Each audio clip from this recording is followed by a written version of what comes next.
Cheers, Eddie Buckaroos. How the heck are you? I am Tom the Beer Whisperer. I've got one from Chaos Brewing. It's a crowler that I picked up over last weekend.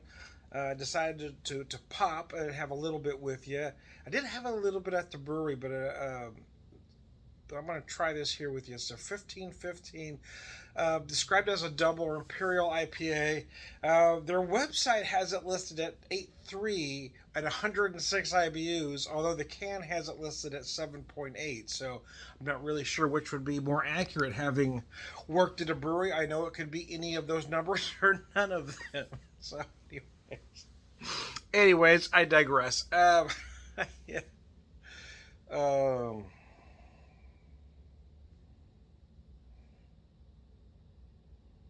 I don't know exactly what the laws are here actually in Missouri, to be honest with you, because I worked in a brewery in Arkansas. But I know there it was at that time anyway.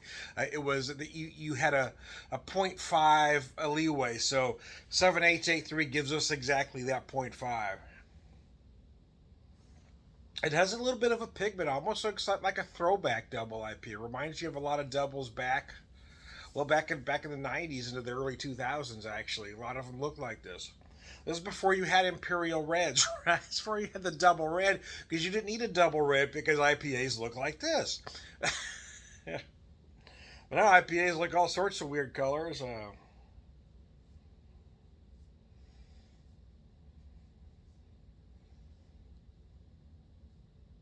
This gives you a beautiful aroma still. I don't know what the mash bill is on it. I'm kind of wondering if there's some rye in it, but I don't know that, and probably not. I would just feel like I was smelling some rye there on the nose.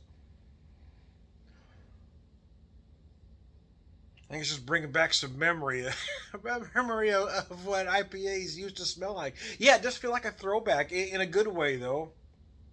I was very pleased with the brewery. The brewery, the beer itself, I guess. The brewery, yeah, I don't know.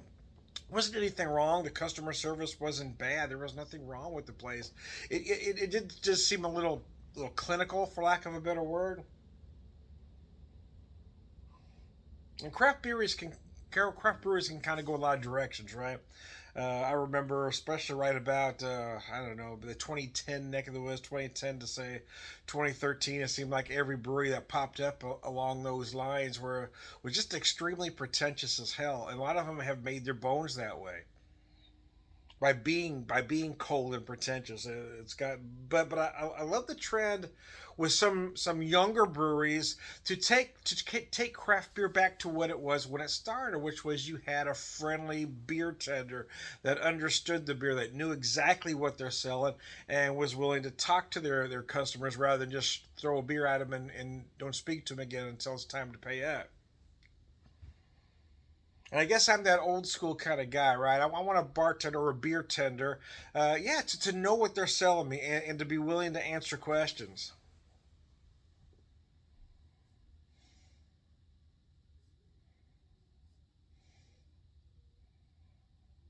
Having said that, because y'all know I'm hopelessly honest, I just can't help it. Is that the beer was phenomenal. All the beers I had there were incredible.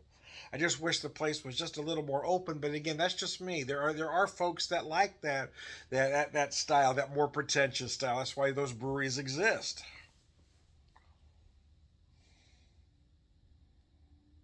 I will tell you that the nose on this is absolutely spectacular, though.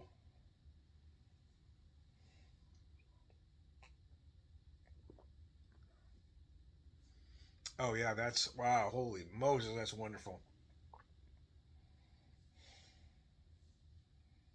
I would like a lot of younger brewers to go into Chaos and order this. I would, because I want to see what their thoughts are on it being what it is, being this big, bold, in your face IPA, because that's really not what double IPAs are these days.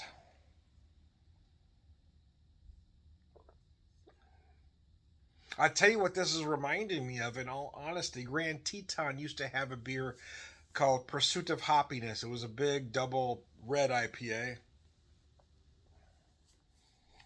I'm not even sure they called it an IPA. I believe they called it a hoppy red, but they might have called it an IPA. I'm honestly not sure. It's been over a decade since I've had the beer. It's been over a decade since I've seen the beer.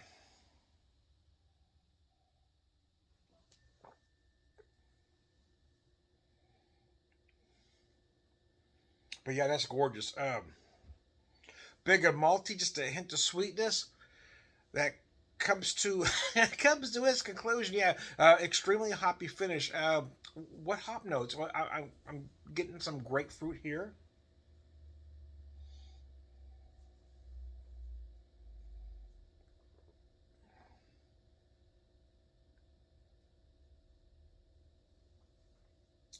Mm. Yeah, you might find some grapefruit. You might find some botanical like notes as well. Regardless, it is an absolutely beautiful beer. So there you go. Anyways, I am Tyler the Beer Whisperer, Beer Evangelist, beer drinker, purveyor of wisdom, man.